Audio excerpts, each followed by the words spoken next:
Welcome to The Business Coach, a show in which you out to help entrepreneurs better their businesses. My name is Ian Dennis, and tonight on the show, we're going to be exploring the shoe business. There's a band called Hat the Band who once sang Uliza Kiatu, just to show the importance of a shoe in terms of us literally tamaking as you start a new year, or rather as you walk into new doors this particular year. So tonight I'm going to be meeting up with entrepreneurs in this particular space to share with me the challenges and some of the tips in how exactly to succeed in this particular business. So welcome to the show. So Faith, you're here at your humble abode. Yes.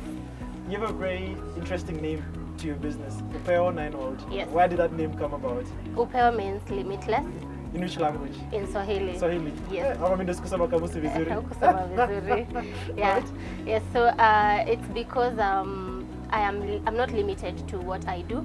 I am into fashion and I do men's shoes, ladies also, and I'm also into perfumes.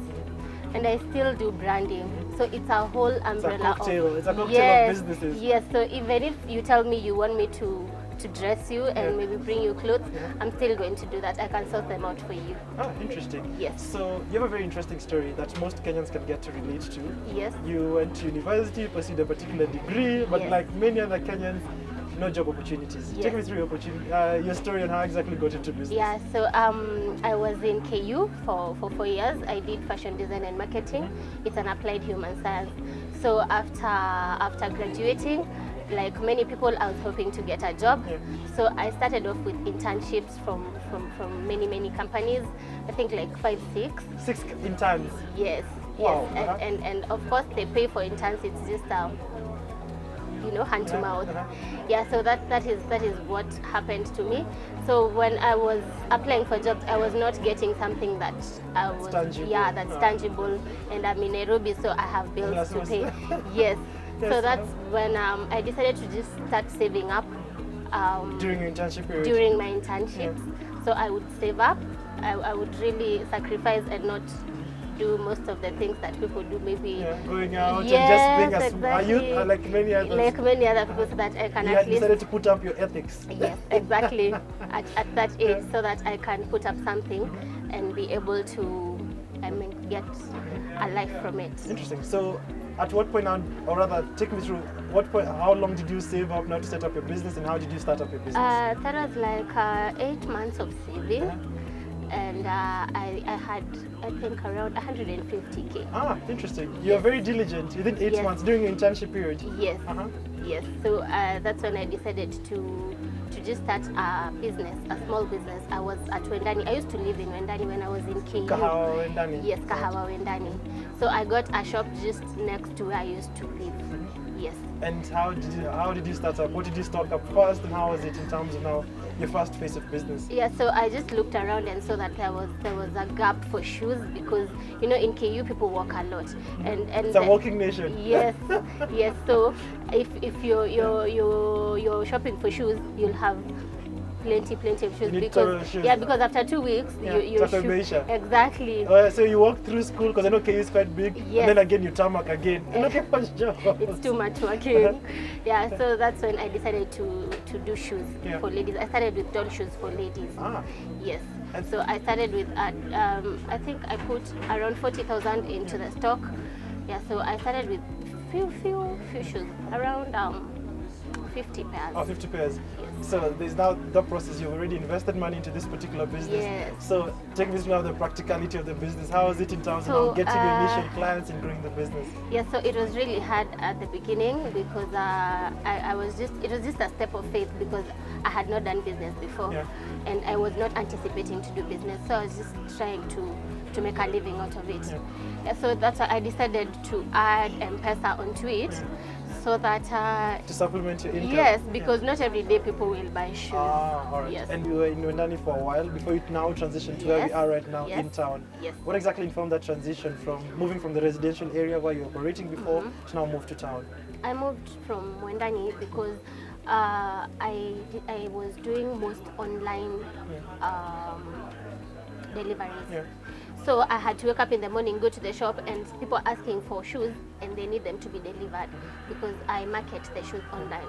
So online, which platforms do you use? I use Facebook mostly, and WhatsApp, and Instagram. Yeah. Yes. So the page is Upeo 9-World Yeah. on all platforms. So I was not in the shop most of the time because I'm out there delivering. So you used to close the shop as you So go I used to close the shop. to go deliver to your clients the Yes. shoes that they ordered. Yes, because you Right. have to deliver. If you promise, you just have to deliver. It's customer service. If you don't, you won't get customers. Yeah. So that's why I found myself. I'm not even in the shop most of the time. The M-Pesa is going down because I'm not there. If you get guys to employ, they will still get stolen from. So it was just terrible that time. Yes. So I thought it was hard because by the time I come to town, go to the wholesalers, go deliver, it was a Still bit of lot a of burden, hassle. yeah. Yeah. So that's when I got this shop in town. Yeah.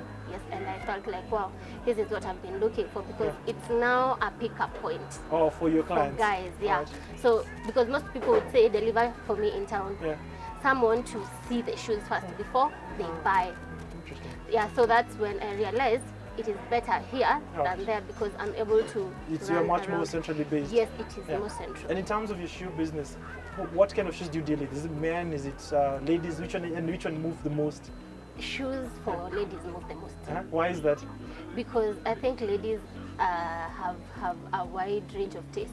Not like men. And As you buy shoes once, yes, then we you come guys back for buy the rest one, of our and then lives. yeah, you can stay for like 6 more months. You've bought how many shoes from me? I think one or two pairs. yes. Yeah, You you don't see. buy as So often. for men, I do men, but not as much as ladies because ladies shop more than men because there's a variety of designs for women, and you always want to upgrade your design. Yeah. Yes. Interesting. And for your shoes, do you import them? Do you source them locally? Where do you usually source for your shoes? My shoes are imported, but I don't import them myself. Yeah. So I get them from other wholesalers who go to China, Dubai, Italy. They import them. Then as we can go to them, they sell to us Alright. on wholesale. And speaking about imports, I know they're usually the market is flooded by Chinese shoes, especially for ladies' doll shoes. Yes. So how can one tell a fake doll shoe and a real doll shoe? What do you check out?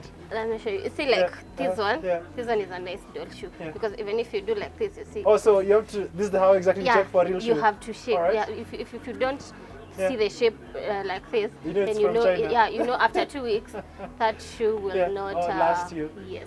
Oh, interesting. Yeah, so that's how you get to know. Even the pricing. Yeah. If it's too cheap, just know it won't last you long. And so how do you go about pricing yourself? So how do you determine how much you're going to charge? a particular- Already, especially for these doll shoes, there's a standard price in the market. So if you sell your shoes at 800, you will not get clients because people already know in their minds shoes in Nairobi town are at 500. So it's a it standard is- price all across yes, all shops? Yes. For the real but shoes or for the fake shoes? For sometimes both. Yeah. Because some people, especially the hawkers, them they'll just get that small profit and they don't mind because they're not paying rent or anything.